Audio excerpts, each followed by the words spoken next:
American air power has followed the global pattern of modern warfare into virtually every corner of the world.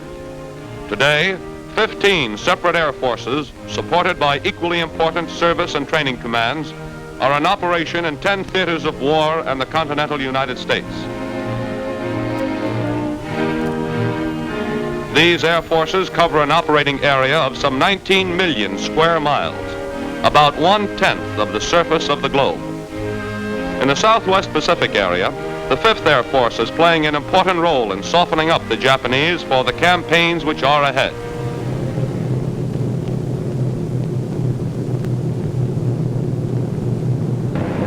The personnel strength of this Air Force is about 110,000. It has over 2,000 airplanes. In an average week, over 3,000 sorties are carried out against the Japs. And during an average week, the Japs feel the destruction of over 1,100 tons of bombs dropped by 5th Air Force planes.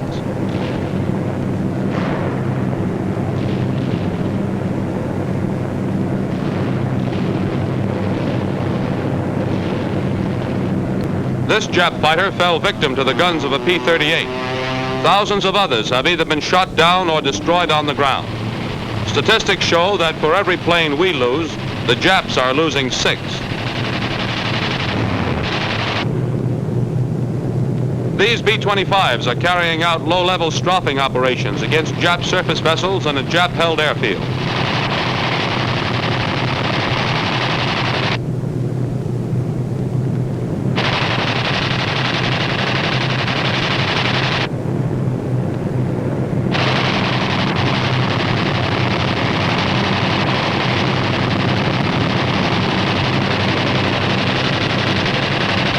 Parafrag and delayed action bombs are dropped on the airfield and the dispersal areas.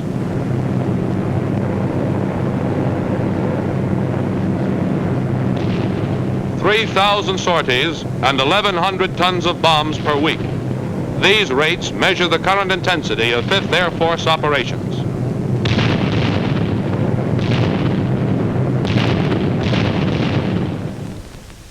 From bases in Great Britain, the 8th and 9th Air Forces are stepping up both strategic and tactical operations against Germany.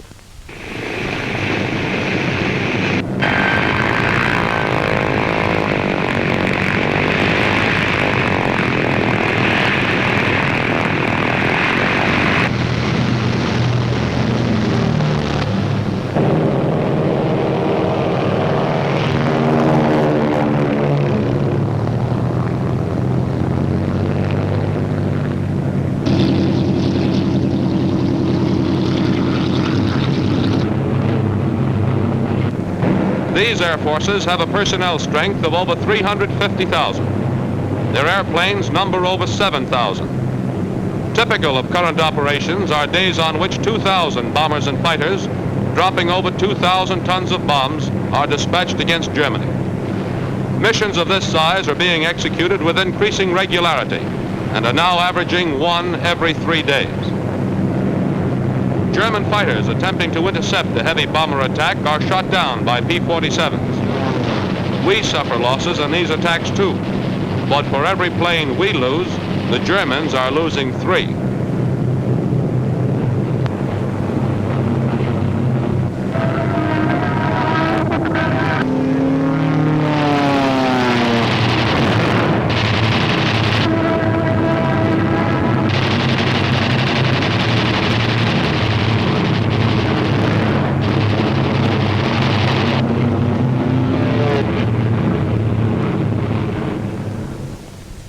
Today, from these fronts all over the world, a series of flight paths lead back to the nerve center of all AAF operations, the continental United States. Here is the home base in December 1943. Each point on this map represents some kind of AAF activity: a training field, a technical school, a supply depot, a modification center, all of the elements which must be combined into an Air Force building and fighting on a worldwide pattern. But operations on such a scale as this have not been an overnight development. To review the story of the AAF growth, let's turn back the calendar to June 1939. 3.5 years ago, the Army Air Corps, as it was then called, was operating on a much smaller scale. We had a total of 36 fields and bases in this country and 4 in other parts of the world. Our Air Corps personnel was approaching 25,000, of which about 2,600 were officers. We had some 2,400 planes, about half of which were combat types. Less than 1% of these combat ships were heavy bombers. As for our training program, there were 367 pilots in training at Kelly and Randolph fields. There were 3 technical schools with 129 men under instruction. Our expansion plan called for 25 combat groups. In June 1939, we had 10 of the 25, and our plan called for 5 heavy bomb groups and 9 fighter groups. Our first concern was hemisphere defense, and fighters were of prime importance. Appropriations amounting to $243 million were approved to carry on operations during the remainder of the fiscal year ending June 30th, 1940. This was the brief beginning of our Air Force expansion program. About this time, the RAF had just been voted appropriations of $1,300 million. Air forces of other world powers provided some rather impressive figures. The Germans had 8,000 first-line planes. Japan had 4,000. Great Britain, 3,900. Italy, 3,000. France, 2,000. The United States strength at this time was 1,200 combat-type planes. Meanwhile, in every capital of Europe, there was the swift unfolding of as big a crisis threat of war could make.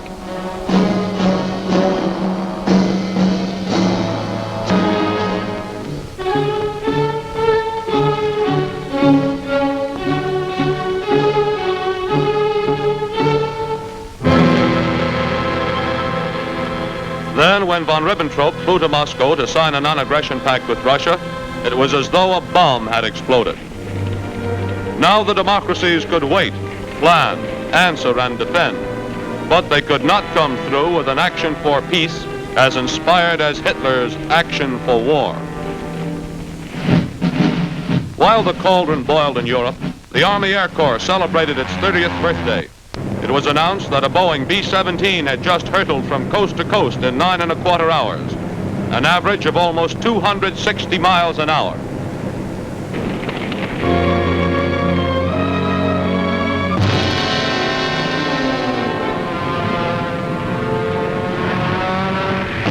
Friday, September 1st, 1939, a German plane dropped its bombs on Puck, a tiny Polish fishing village. Words were ended. Only acts remained. War had begun. First Great Britain, then France declared war on a German army which had been preparing for it for almost 10 years.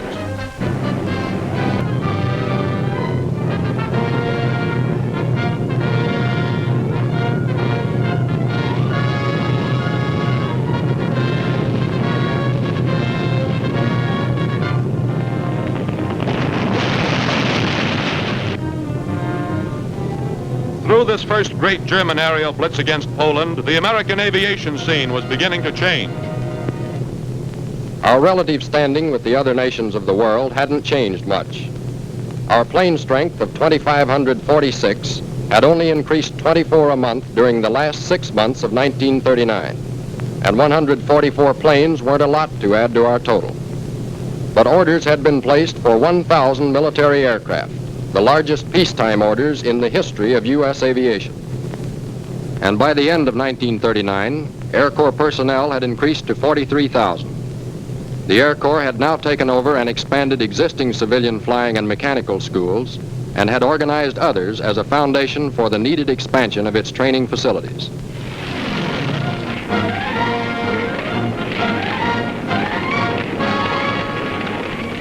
In April 1940, with rains and fog providing a protective curtain, the Germans landed troops in Denmark. Then Norway.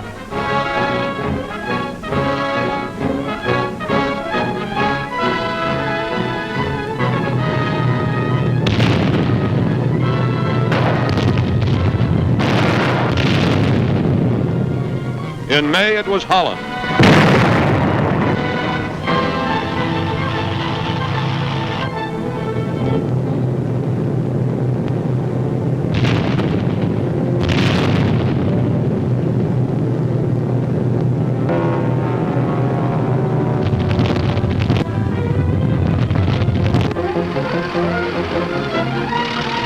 Then Belgium.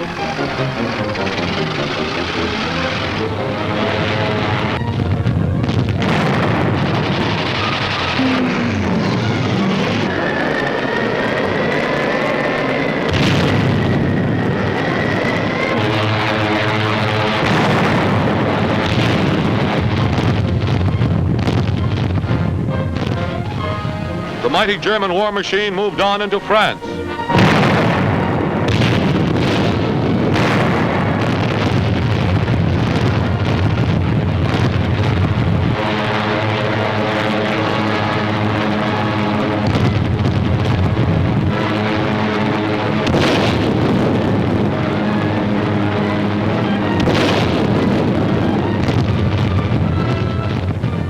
The campaign of the lowlands was climaxed by the dramatic Allied evacuation at Dunkirk.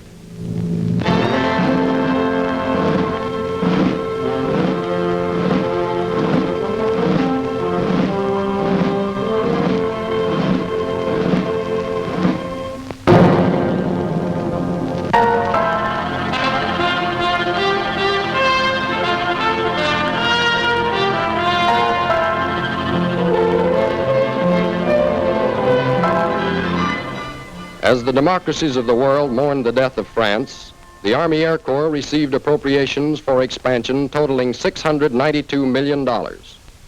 And in September of 1940, another $1.5 billion was voted to be spent during the fiscal year ending June 30th, 1941. This last appropriation was almost as large as the total amount of money appropriated for Army aviation during its first 33 years. September 1940 brought about the British-American exchange of island bases for overage destroyers. The Selective Service Act was passed, and the Air Corps was now assured of a continuous source of trainees. And on September 27, 1940, Japan joined the Axis. More important were signs that the Army Air Corps was beginning to put on weight and muscle. By this time, the total personnel had increased to almost 75,000. Our plane strength had increased 1,000 in the past 14 months, bringing the total to over 3,400. About 1/3 of these were combat types. In November 1940, the Army Air Corps revised its program upward from 25 to 54 combat groups, the first aviation objective. Actually, we had 31 groups at that time. The new program called for 14 heavy bomb groups and 24 fighter groups, as the Air Corps began to expand sufficiently to consider limited offensive as well as defensive operations. At year-end 1940, the Germans totaled up their activities and found they had dropped almost 43,000 tons of bombs on England since August of that year. About 10 tons for every ton the RAF was dropping on them.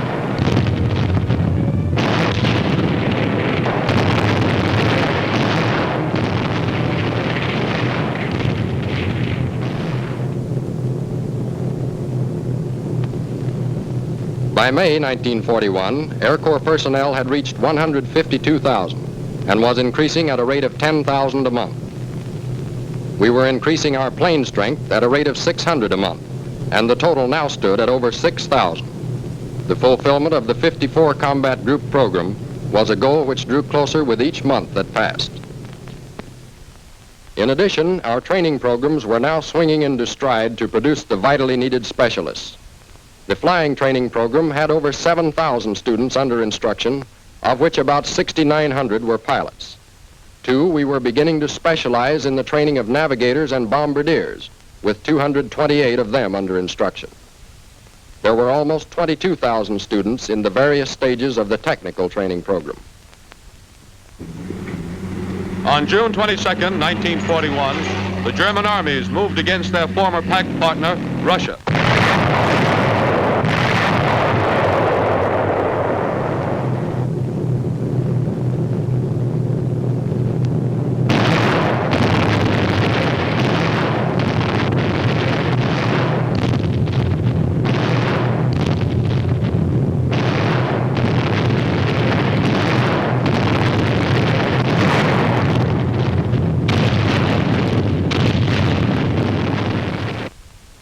Also in June, the Air Corps received $4.33 billion for the fiscal year 1942.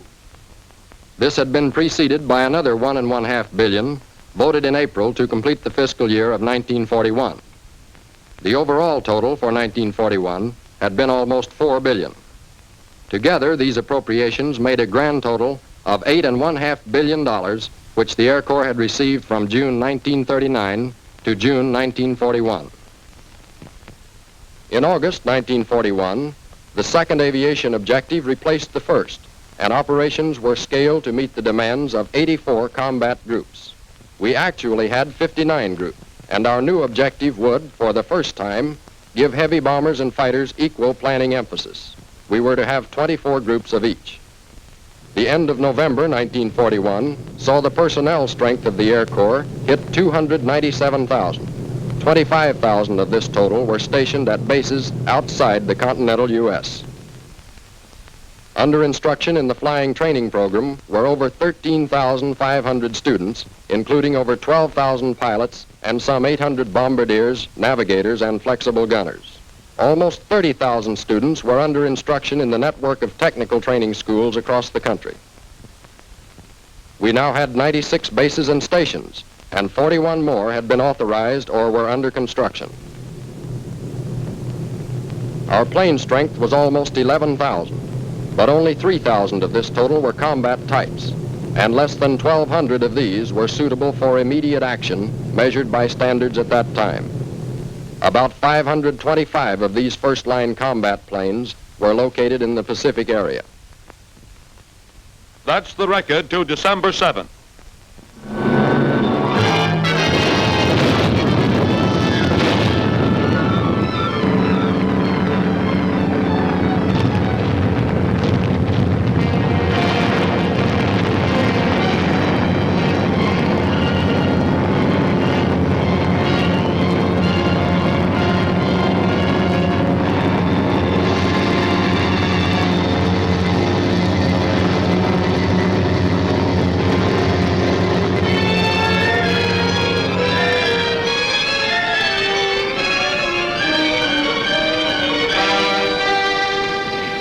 In the first few weeks of war, over 350 of the 525 combat planes we had in the Pacific area were destroyed.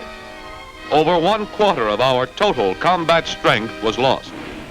We suddenly found ourselves engaged in a mortal struggle with an enemy who could be counted on for nothing except bitter and fanatic opposition. On December 8th, the President asked Congress to declare, "A state of war has existed between the United States and the Japanese Empire." Then, 3 days later, war was declared on Germany and Italy. January 1942 was our first full month at war.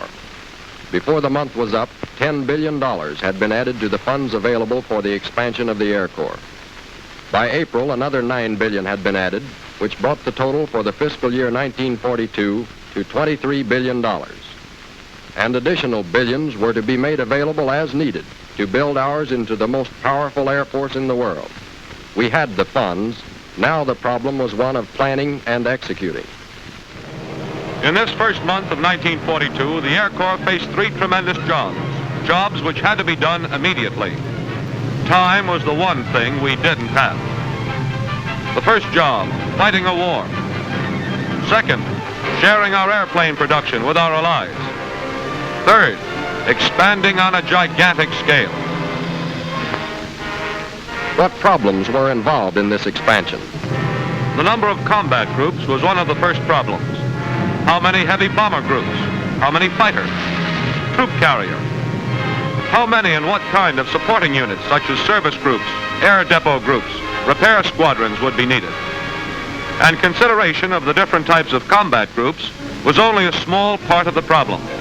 The Air Forces have some 800 different kinds of supporting units.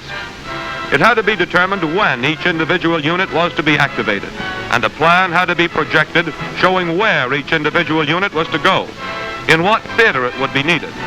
And each unit had to have a table of organization showing how many men it should have, what job each man was to do, and what rating each man should hold. How about personnel to man these units? Coming through induction centers were men with every imaginable type of experience. These men had to be fitted into one of over 1,000 different types of jobs in the Air Forces. Peacetime jobs don't coincide too closely with the functions of war, so most of these men had to be trained. Training courses had to be established, instructors selected. How long does it take to train a man in a particular job? We were in a hurry, but thoroughness was all important. Training facilities were not available, so they had to be built. Buildings, training fields, barracks. Obviously, sites had to be selected first, contracts let, construction time allowed, and speed was essential. The length of training courses was a vital factor. Men had to be started in training soon enough so they would be fully trained when they were needed. It takes almost 2 years from the time a potential pilot is inducted until he's ready to participate in a combat mission. It's 89 weeks for a navigator, 89 weeks for a bombardier, 39 weeks for a gunner. The time to train factor alone makes planning 2 years or more in advance necessary. And training these men as combat teams was another problem. How many men should be trained for each type of job? Some types require over 100,000 men, others less than 100. The number of men who could be expected to wash out in certain courses had to be considered, and the enrollment increased accordingly. Attrition had to be considered, as did the returning to this country of men who had served their tour of duty in a war theater. The length of this tour of duty had to be decided. Men's lives hung on these decisions. These are only a few of the personnel problems. All the men, yes, and the WACs too, who are playing a very important role in the Air Forces, had to be housed, fed, clothed, and trained.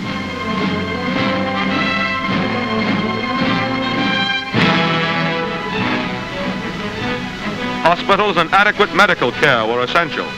Huge stores of food were necessary. Arrangements had to be made to pay each man, insure him, and yes, entertain him too. What problems were involved in the airplane picture? Airplane production had to be planned by type, model, and series. It had to be determined when these planes were needed and where. This involved consideration of over 450 different kinds of airplanes. The number of airplanes needed required analysis of the percentage which would be grounded for repair, modification, and other causes. In the average theater, over 40% of the total planes are grounded at all times. An appropriate reserve also had to be planned. Losses had to be anticipated.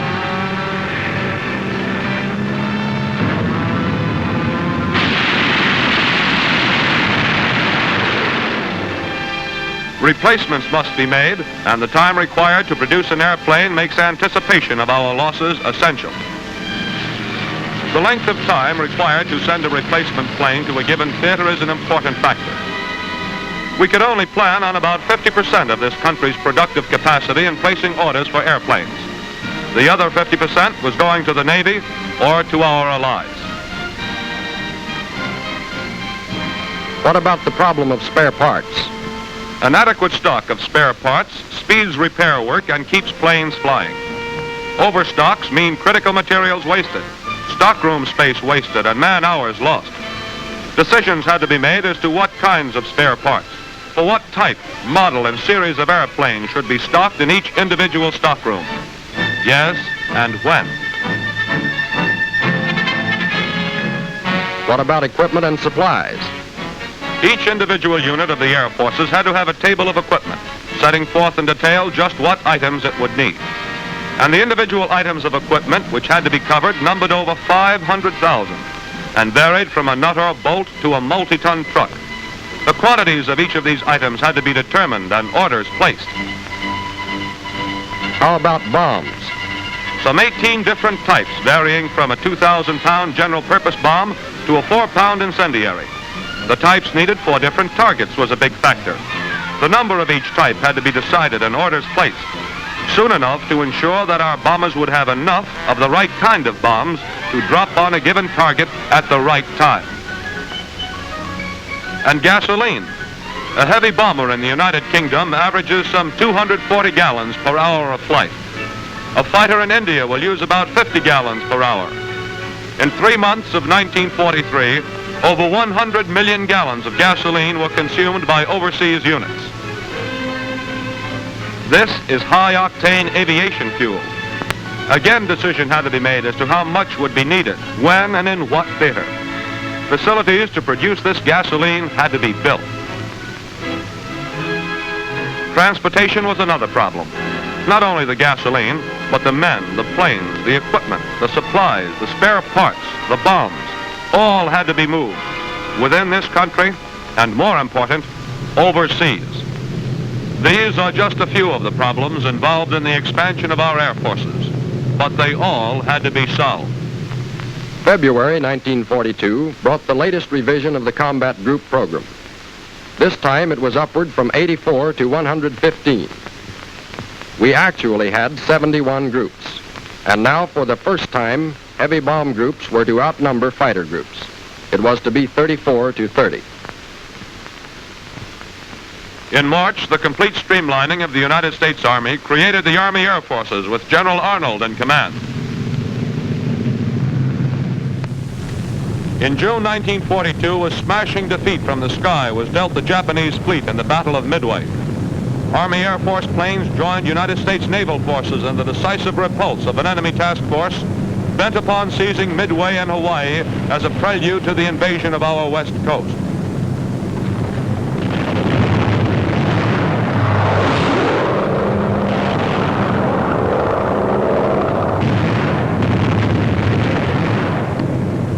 Air power played a decisive role in turning back this seaborne enemy force. But a full understanding of the importance of winning this battle comes only with the realization of the disastrous consequences which might well have followed its loss. Signs of rapid expansion were evident in June 1942, when the total personnel assigned to the Air Forces had jumped upward to well over 750,000. Our total aircraft was now almost 22,000. In June, Hitler's fortress Europe rocked under the terrific pounding of RAF bombers.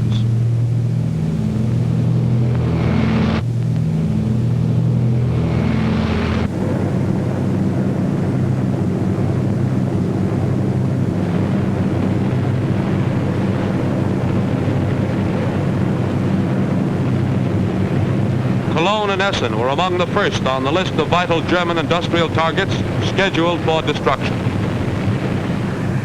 The first all-American raid was in the air on August 17th.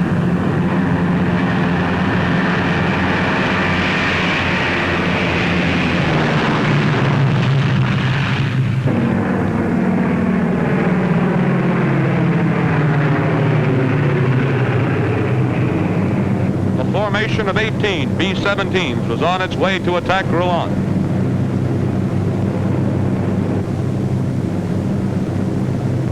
British Spitfires provided fighter cover for our planes.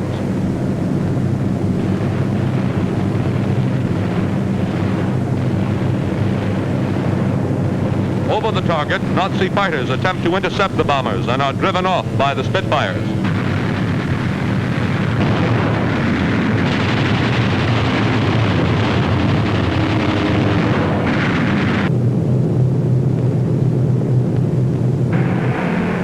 Their mission completed, the bombers return to their base.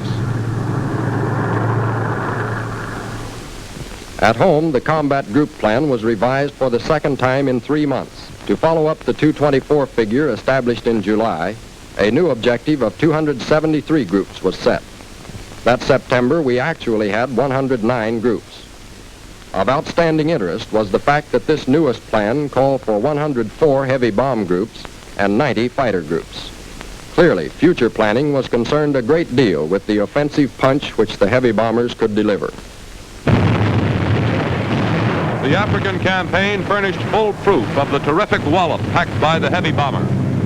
American B-24s, which the British fondly called pink pigs because of their desert camouflage, and B-25s were joining the RAF in hammering at Axis supply depots, trucks, mobile guns, and tanks.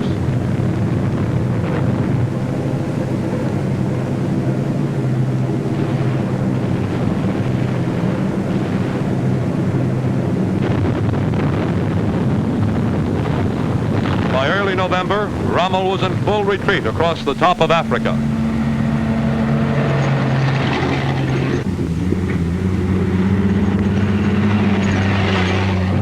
While the air forces were operating in coordination with the ground forces in this full-scale campaign, in other parts of the world, other men and other planes were carrying out missions to clear the skies, to soften up the enemy for future attacks. 1943.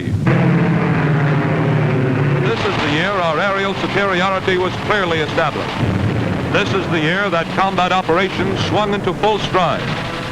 Yes, Italy, Germany, and Japan can attest to that. First quarter.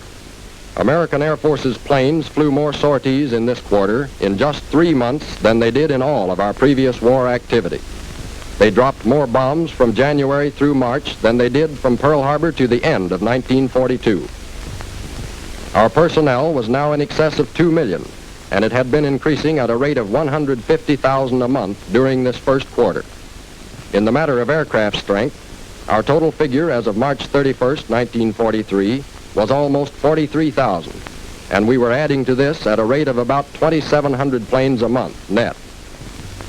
Our combat losses of 381 planes, compared to the Axis losses of 1,206, showed a ratio in our favor of a little better than 3 to 1, not to mention 459 enemy planes probably lost. The training picture at the close of this first quarter showed new peaks of activity. There were over 98,000 men under instruction in the flying training program, including over 72,000 pilots and almost 8,000 each of bombardiers, navigators, and gunners. Technical training now had 185,000 students under instruction. At 15:15, March 1st, 1943, a lone B-24 of the 321st Heavy Bomber Squadron sighted a Jap convoy in the Bismarck Sea. Whatever the mission of that convoy, it was never completed. Our air power saw to that.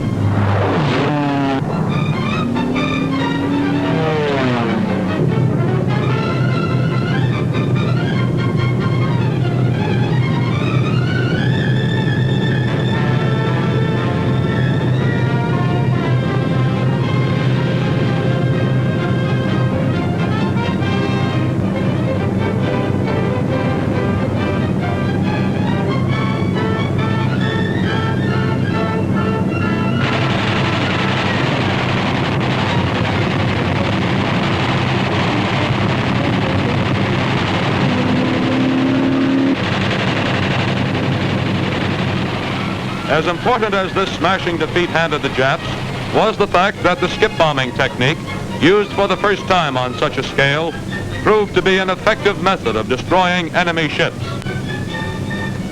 In May, the island of Pantelleria became the target for our bombers.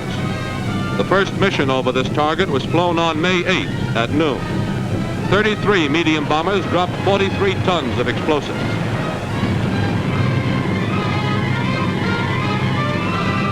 "34 days later, on June 11th, after almost 6,000 tons of bombs had been dropped by our planes, Pantelleria surrendered. 13 American aircraft were lost." Second quarter. The number of sorties flown in this quarter was more than double the total in the year's first quarter. The bomb tonnage dropped was 2.5 times as great. While offensive activity was doubling itself in intensity, the personnel picture in the Air Forces was starting to level off toward the completion of the 273 combat group plan. The actual strength was about 2,200,000. Our total aircraft inventory was, for the first time, in excess of 50,000 planes. In the matter of combat losses, our quarterly tally was 507, as compared to the enemy's 2,352, an advantage now for us of better than 4.5 to 1. In addition, 700 enemy planes were listed as probably lost. In August, the sorties against Germany had begun to follow a round-the-clock schedule. The RAF was hitting with all its power and area bombing attacks at night.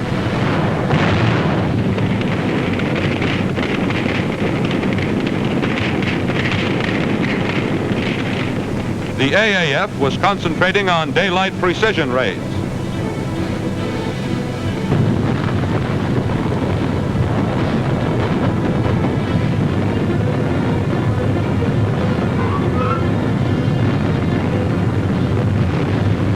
The raid on Ploiești installations in the heart of the Romanian oil fields was a high point during this month.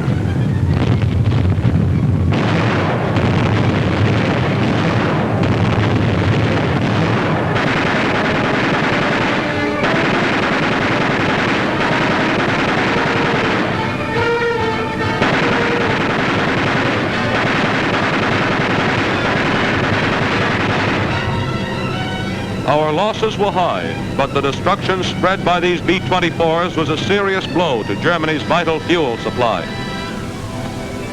Italy surrendered in September, and our task in Europe was one step nearer completion. Third quarter. AAF activity in the third quarter again surpassed all previous records for intensity. The number of sorties was about 80% more than the second quarter. The tonnage of bombs dropped was more than twice that of the previous quarter. Personnel strength had now risen to over 2,300,000, and we had almost 57,000 planes on hand. In this quarter, our combat losses totaled 850, against 3,871 enemy certains and 873 probables, an advantage in certain losses of over 4.5 to 1. It was 6 to 1 against the Japs.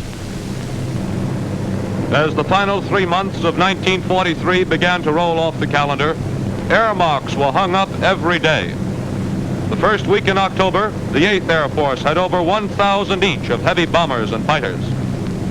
There were now more than 1,000 B-24s outside the continental United States.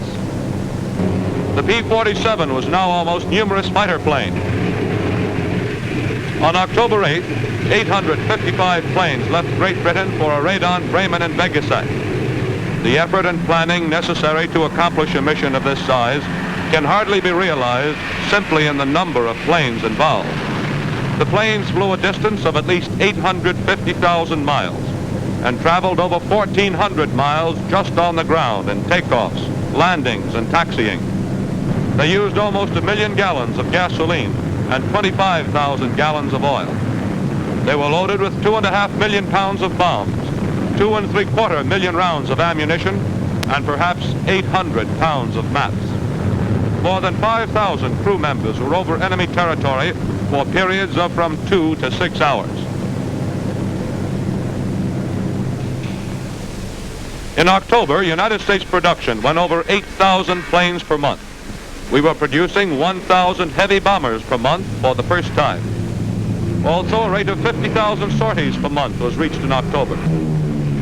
In November, 1 million crossings over enemy lines had been made by Air Force crew members.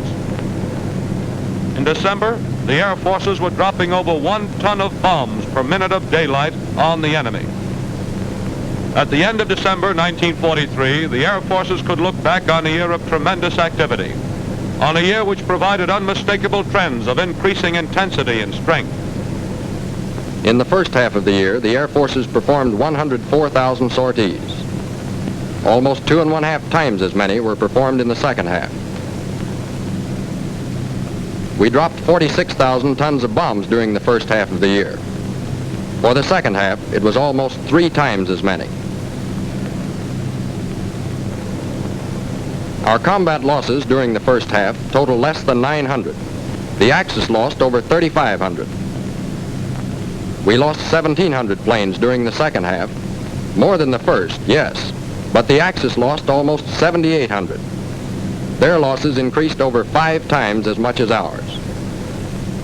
At year end, our personnel strength stood at about 2,400,000. Our airplane strength had risen to over 65,000.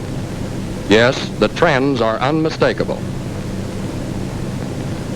In the months ahead, offensive actions are destined to become so sweeping and so intensive in all theaters that statistics will double and redouble. In 1944, planned operations call for 1.5 million sorties against the enemy. That's 3.5 times the number flown in 1943. Our planes will drop 700,000 tons of bombs on enemy targets in 1944. That's 3.5 times the destruction they dropped in 1943. And in 1944, about 6 million crossings over enemy lines will be made by Air Forces crew members. That's 5 times the total number of crew members who have flown offensive missions during the last 2 years we've been at war. The middle of the year will see 2 tons of bombs per minute of daylight being dropped on our enemies. In the fiscal year 1945, the Air Forces will amass a total of 60 million flying hours. This means that Army Air Forces planes will fly over 164,000 hours each day throughout the year. Yes, Berlin and Tokyo have a lot to look forward to.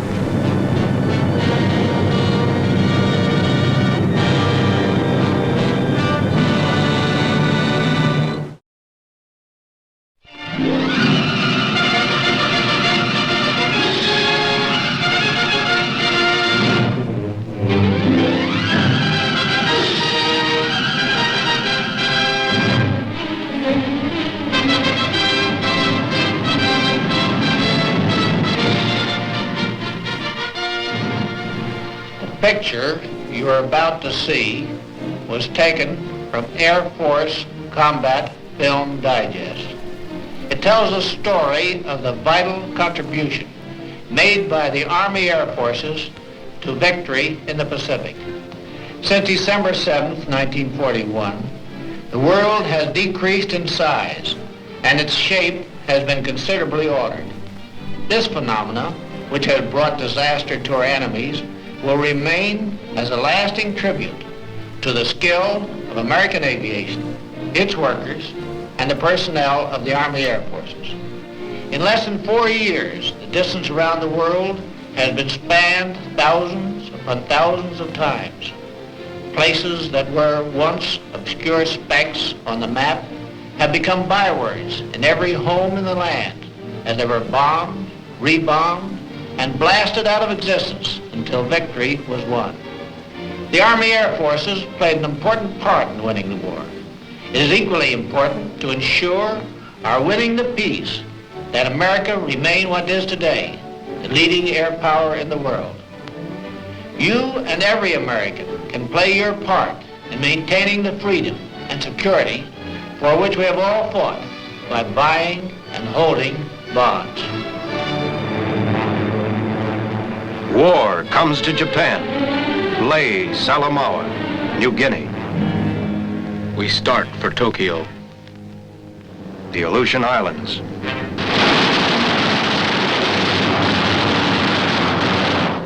We start from another direction. China, where there was never enough of anything to fight with, except Japs.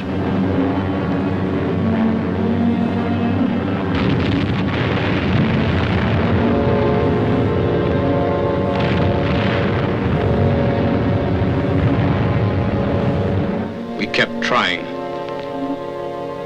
Just another one of 100 blobs of land to retake in the Pacific. Wake Island. We got it back. Burma, penetrated by the airborne infantry of every nation. Practically nothing stopped us. On the road to the Philippines, Hollandia. Obscure names on the map of the world that were blasted out of existence.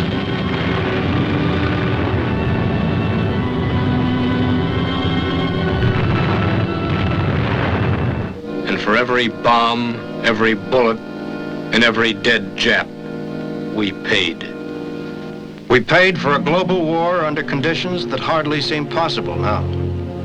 We paid with endless supplies and materiel. And our men fought and sweated and labored endlessly to advance the bomber line. That was the watchword in the Pacific. To advance the bomber line. To advance the bomber line to Tokyo. Not just from the dank malarial-infested jungles, but from the ice and snow and solitude of the north. Advance the bomber line. Get the planes in the air. Destroy the Japs.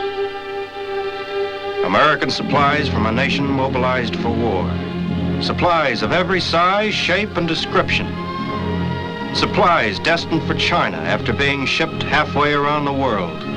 Supplies for a global war, flown to their final destination by the Army Air Forces. This was more than a fight against the Japs. It was a fight against time and the elements. But finally, all over the Pacific and the Far East, our time began to arrive. The supply line that stretched halfway around the world served its purpose. From the airstrips that had been hacked out of the jungles, the Army Air Forces gave the infantry the one thing they lacked for so long: air-ground support.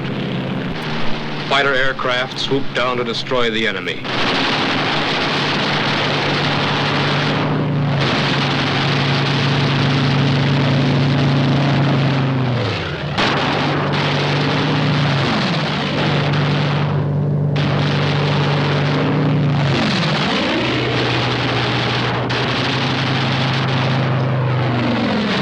Here in central Burma, 90 miles southwest of Mandalay, is just one example of the thousands of times that air-ground support catapulted our advances forward. In this instance, air power was used to clear the way for a push south to Rangoon and win that port for our own forces. P-47s in the 1st Air Commando Group were used to aid the British infantry to cross the Irrawaddy River and establish a beachhead. The air action ranged in a 50-mile radius. The pilots, guided by intelligence reports, were in constant communication with ground installations.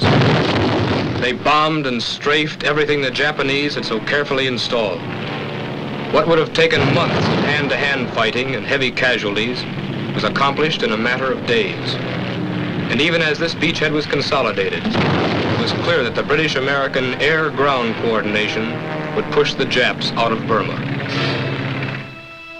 This is an emergency hospital located 7 miles behind the front lines in northern Burma. General Stilwell watches as Chinese casualties are brought in to be treated by Lieutenant Colonel Gordon Seagrave, the famous Burma surgeon, and his staff of Army doctors and Burmese nurses. Because of the constant presence of snipers, most of the wounded were brought in during the night. They made the 7-mile trip from the front lines over jungle trails in crude man-carried litters.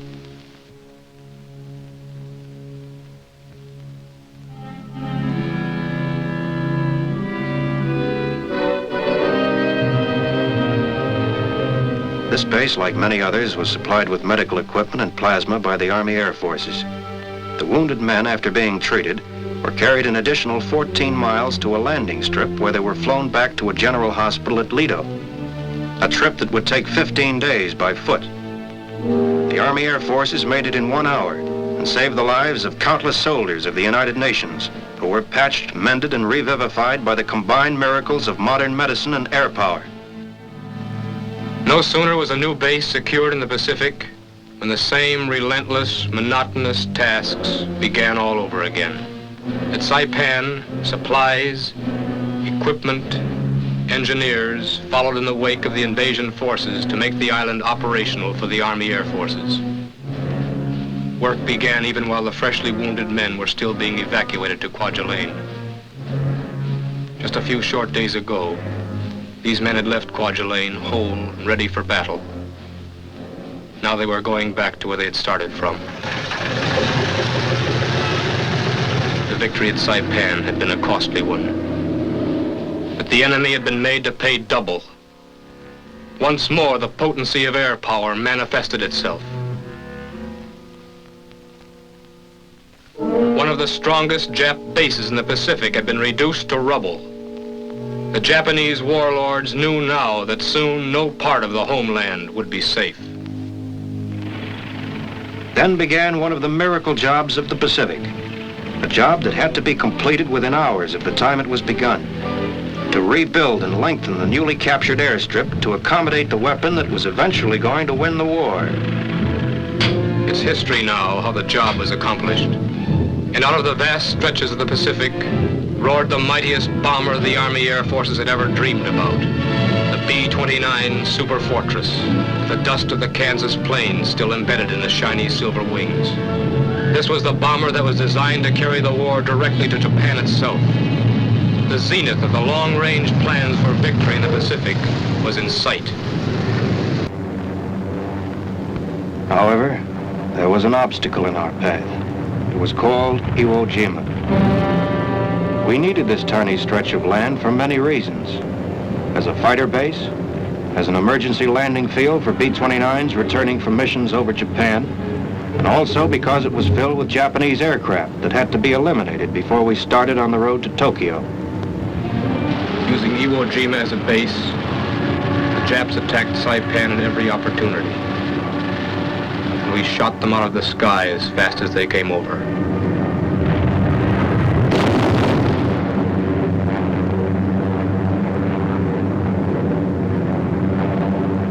They hit us, too. Hit men. In the painstakingly built airfield. In B-29s. Reasons enough to make the step that followed. So, we had to take Iwo Jima, no matter what the cost was.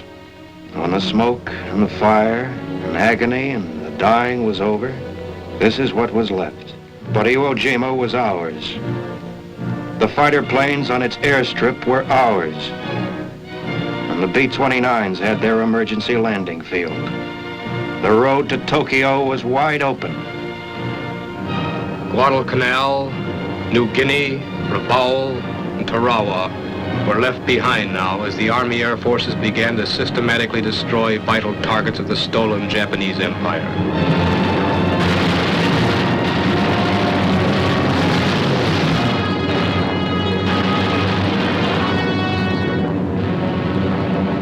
In Borneo, the valuable oil supplies at Balikpapan and surrounding vicinity were subjected to devastating aerial bombardments. These were long, dangerous missions, but they were worth it. The major supply of fuel for the Japanese war machine was destroyed, and the enemy on Borneo was softened up for the inevitable invasion that followed the heavy air attacks. The high-geared Japanese war machine was slowed down to a walk. Even as the B-29s from Saipan began flying missions against Japan itself, other portions of the Army Air Forces were spearheading the attacks against the Philippines. Here the Japs were firmly entrenched. But here again they were made to feel and realize the potency of air power. The Japs had done a lot of damage to our bases in the Philippines in 1941. When General MacArthur said he would return, he didn't mean that he'd come empty-handed. The Army Air Forces had delivered the goods prepaid.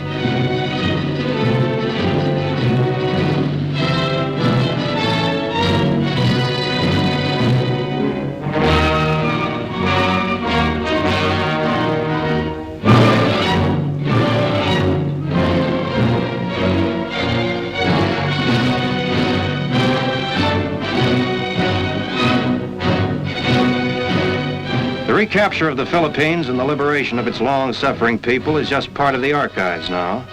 And General Douglas MacArthur has reached his goal to avenge Bataan and Corregidor. was still another base we paid to secure. Okinawa.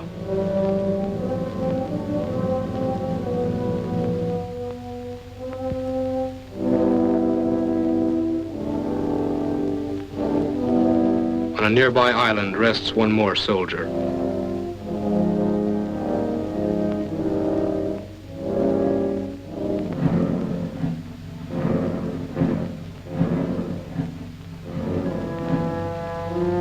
But Okinawa, too, was soon operational.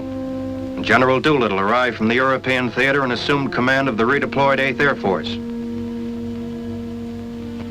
The stage was set, and General Arnold, commander of the Army Air Forces, flew to a far eastern base to discuss the knockout blow with Generals Kenny and Whitehead. The bomber line had advanced to Tokyo at last. And what a bomber line. 400 plane raids. 500. 600. 1,000. The island hopping, the naval battles, the hand-to-hand fighting of the Marines and infantry were all paying off at once. Japanese aircraft production was reduced 50% within a space of weeks. Japanese shipping was slashed to shreds, and their war plants were systematically eliminated. The superfortresses rained a constant stream of destruction and were accompanied on their missions by strong fighter escorts to protect them. Tokyo, Kobe, Nagasaki, Yokohama, Curie, and every other major city of Japan was bombed and rebombed by the B-29s. Entire cities were destroyed, while others were left smoking and paralyzed. Millions of Japanese were forced to flee. In these final days of the war, air power and air power alone was bringing a nation to its knees.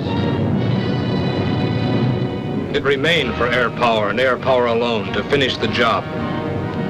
One day, August 5th, 1945, one B-29 left on a special mission. One airplane that represented the people of the United Nations and the millions who had lost their lives. One airplane that represented millions of man-hours of labor and billions of dollars of American money. That airplane carried the atomic bomb. Its destination was Hiroshima.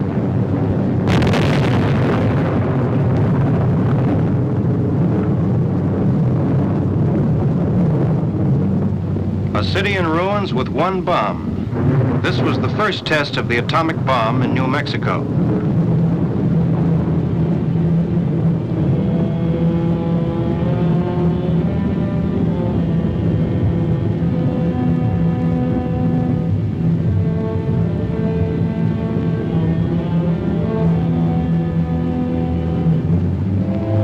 Nagasaki destroyed a few days later with a second atomic bomb, so much more powerful that the first one was already obsolete. On August 14th, 1945, the Pacific War was over.